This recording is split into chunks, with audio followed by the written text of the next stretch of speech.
Hi everyone, today I'm going to be talking about Module G.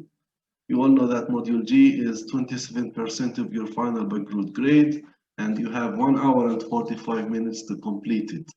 Okay, and you must use your dictionary. You have to use your dictionary. It's not only allowed, but it's a must if there are words that you do not understand, of course. And as we said, it consists of 2 parts, the reading and the writing. Today I'm going to be concentrating only on the reading. Okay. So you can understand how the unseen is organized by using these clues. These are the clues that we have spoken about all the time: topic sentences, connectors, visual clues, eye catchers, and the dictionary. You have to use the dictionary if there is a word you are not sure about the meaning of. Okay, you have to use it. Okay, sometimes not using the dictionary and not understanding the question costs us a lot of points. All right, let's move on. Topic sentences. Topic sentences, they are the sentences that carry the main idea, that have the main idea. So they often appear at the beginning or at the end of the paragraph. The most important idea of the paragraph is in the topic sentences themselves. Connectors. As we said and as we have learned in the 11th, the 10th, and the 12th grade, we've spoken about the importance of connectors. We said that they are very, very important in the logic and organization of the text, and they show the cause and effect relationship, the compare and contrast, the generalization and the examples, the sequence of events. Don't be shy. Use your pen or your pencil and circle the connectors in the Bagroot, in the text itself. You can write on the text. It's okay. You are not forbidden from doing that. Okay. Look for visual clues or eye catchers, as we say. Okay, like titles, like addresses, like numbers, like names, like dates, like years, and underline them or circle them so that you can go back to them when you need them to solve the questions. Answering questions, and this is very, very important. Many students lose points because they do not read the instructions. So you have to read the instructions very, very carefully. Otherwise, you'll lose points. Okay. Another thing in answering questions is that you must make sure that you perfectly understand the question. Okay. Some students are very hasty and jump to answering the question before they make sure that they understand the question itself. Okay. Okay. Sometimes you lose points not because you do not know how to deal with the question, but because you do not take your time to understand the question. And that's a pity. All right. Sometimes we have words or phrases that are defined in the text itself. Okay, they can appear between dashes or by a few examples. However, use your dictionary when certain words prevent you from understanding the texts or the questions. Never answer a question without understanding all the words. That's very, very important. Okay, because a question that is worth 10 points, say, and you misunderstand the question, so probably you lose a lot of points. Okay, probably you get a 0 sometimes if you misunderstand the question. So understanding the question is half of the solution. Okay. When you come to answering questions, always base your answers on the lines mentioned in the question. They tell you from line 3, paragraph 1, then the answer is from line 3, paragraph 1. Okay? All right. Important. If the question asks for one example, one reason, one answer, don't give 2. Okay? They tell you, give us one example, one thing, one item. So they give one example, give one answer. Okay, not more than one answer. Otherwise, you lose points. The types of questions that appear are in any reading comprehension exam, multiple choice questions, as you all know, sentence completion questions, sequence of cause and effect, and of course, the open-ended question. Let's look at an example, at one example of a multiple choice question.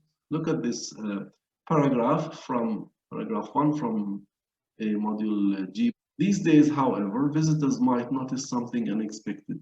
A modern house sitting on the canal, its large windows overlooking the water.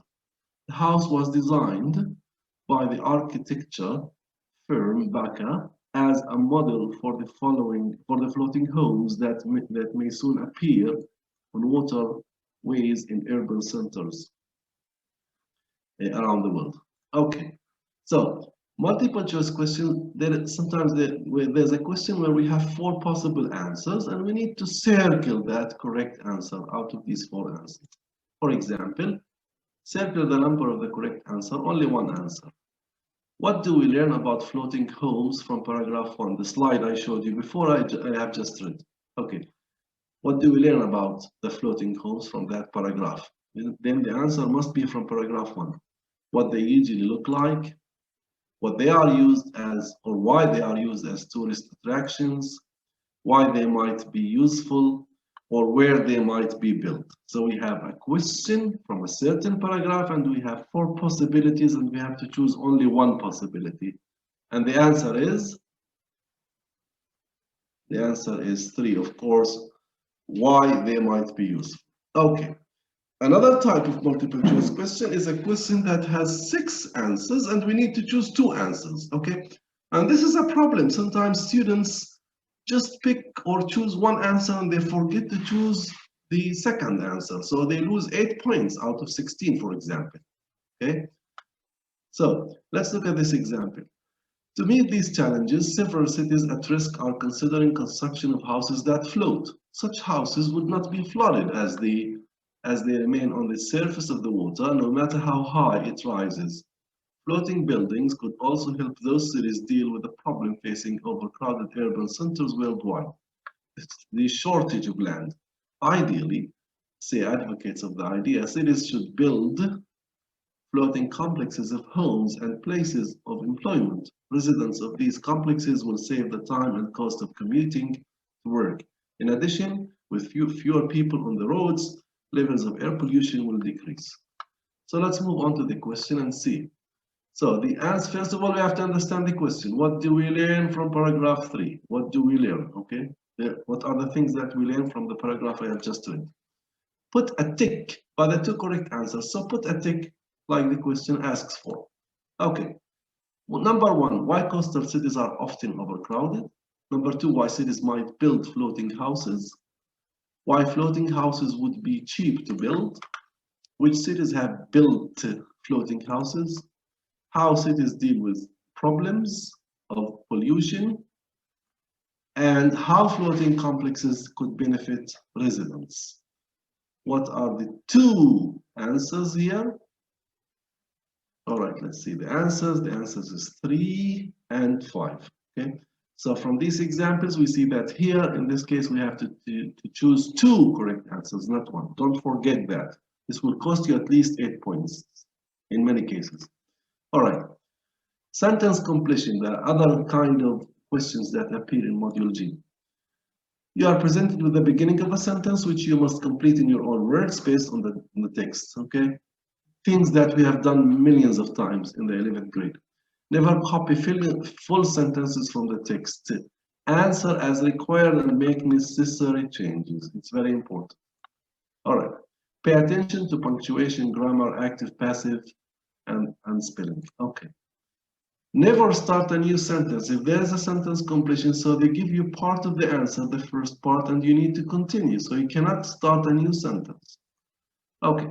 Let's take a sentence completion question example. Not everyone welcomes the idea of structures floating on waterways within cities. Environmentalist Wilkins, for example, believes it is not suitable for London, where plans are being made for. In the Netherlands, reported that plants and animals are actually thriving. Okay, let's look at a sentence completion example. First of all, it says here, complete the sentence according to paragraph 5 or 4 that I have just read. Okay, let's look at what we need to complete. It says here, this is what they give us. This is the part of the sentence that they gave us, which we have to complete. Okay, so we cannot start a new sentence. The researchers in the Netherlands probably wanted to find out if. Okay, so we need to continue this sentence. Remember, it's here, the last word that they gave us is if. Okay, let's see, what do you think? And the answer is, yes, if floating structures might damage life, okay? If floating structures might damage life. So this answer of ours gives a full meaning, okay? We haven't started, or we didn't start a new sentence, okay? We just continued the part that we were given. If we start a new sentence here, okay, and we will lose points. Okay, so here we have to look for two things. First of all, look the content, the answer, and the grammar, how to add and complete the sentence grammatically correct. All right, sequence of cause and effect, as we said. Let's look at this example. Bacchus Canal House represents a new method of dealing with the growing threats or threat to cities built near coasts or on canals or rivers. Flooding due to climate change. In recent years, increasingly heavy rains have been causing rivers and canals to overflow, and powerful hurricanes have been hitting cities on the coasts of America and Asia. The waters destroy whole neighborhoods, killing people and leaving millions without homes. By the end of the century, even worse flooding is expected in coastal cities because of rising sea levels. According to the World Bank report, if nothing is done, the cost of repairs and rebuilding could reach $1 trillion a year by 2050. Okay, let's look at an example question of sequence of cause and effect. So, what sequence of cause and effect is presented in paragraph 3? Let's see the question. Fill in the missing information. Number 1 is not given. Number 1 is not given. Number 2 is given. Number 3 is partially given. So we need to make sure that we provide the cause and effect. Number 1, number 2, number 3. This means the chronological order of events. Okay. So let's see. What is the answer here? The answer should be the world climate is changing. This is the first one. The second one is given. There are floods in different parts of the world. And 3, as a result, whole neighborhoods are destroyed. Okay, so here we are dealing with a question of sequence of cause and effect. All right.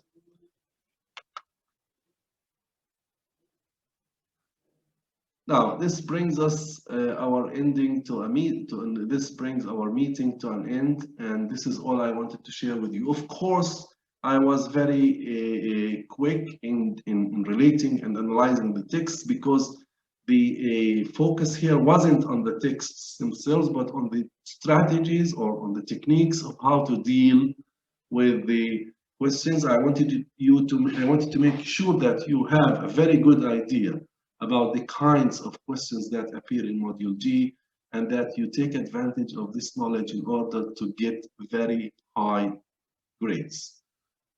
Stay safe and stay healthy.